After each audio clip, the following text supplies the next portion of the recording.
చిన్న వయసులోనే నడుం నొప్పితో బాధపడుతున్నారా? అయితే ఈ వీడియో మీకోసమే.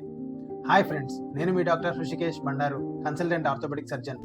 వెన్నుముకలో ఎముకకి మధ్యలో మెత్తటి స్పాంజ్ లాంటి డిస్క్ అనే పదార్థం ఉంటుంది. దీంట్లో 80% నీరే ఉంటుంది. ఈ డిస్క్లో నీరు శాతం అనేది మన వయసు పెరిగే కొద్దీ తగ్గుతూ ఉంటుంది. అది సహజం. కానీ ఈ మధ్య చిన్న వయసు వారిలో కూడా నడుం నొప్పి అన్నది కామన్ అయిపోయింది. నడుం నొప్పితో బాధపడుతున్న చాలా మందిలో ఎంఆర్ఐ స్కాన్లో కామన్గా చూసేది డిస్క్ డెసికేషన్. అంటే ఏంటి? ఎక్కువసేపు కదలకుండా కూర్చోవడం, పడుకోవడం లాంటివి చేయడం వల్ల మన డిస్క్లో ఉన్న నీరు శాతం తగ్గిపోయి డిస్క్లు డ్రై అయిపోతాయి. దీన్నే డిస్క్ డెసికేషన్ అంటారు. దీనివల్ల మెత్తగా ఉండే డిస్క్ కాస్త గట్టిపడిపోయి డీజనరేషన్ అనేది మొదలైపోతుంది. దీని ఫలితమే నడుం నొప్పి, మెడ నొప్పి, డిస్క్ బల్జు, సయాటికా వంటి ప్రాబ్లమ్స్ రావటం. అయితే మన డిస్క్లు హెల్దీగా ఉంచుకోవాలంటే ఏం చేయాలి? Point number 1, proper hydration.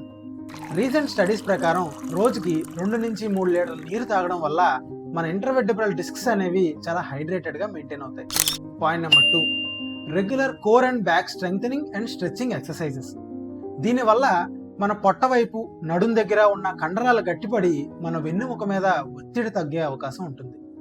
Point number 3, ఎక్కువసేపు కూర్చుని పనిచేసే వాళ్ళు ప్రతి అరగంటకు ఒకసారి చిన్న బ్రేక్ తీసుకుని అటు ఇటు నడవడం, చిన్న స్ట్రెచెస్ చేయడం మంచిది.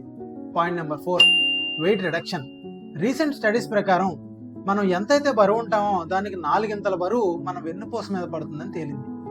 సో వెయిట్ రిడక్షన్ కూడా చాలా important. Point number 5, posture correction.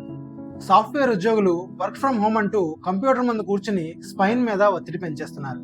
అలాగే మెడ వంచి ఫోన్ యూజ్ చేయడం వల్ల స్పైన్ మీద ఎక్కువ ప్రెషర్ పడిపోతుంది. సో పోస్చర్ కరెక్షన్ కూడా స్పైన్ హెల్త్ కి చాలా ముఖ్యం.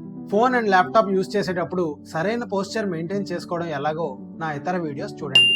మరిన్ని టిప్స్ కోసం ఫాలో అవ్వండి.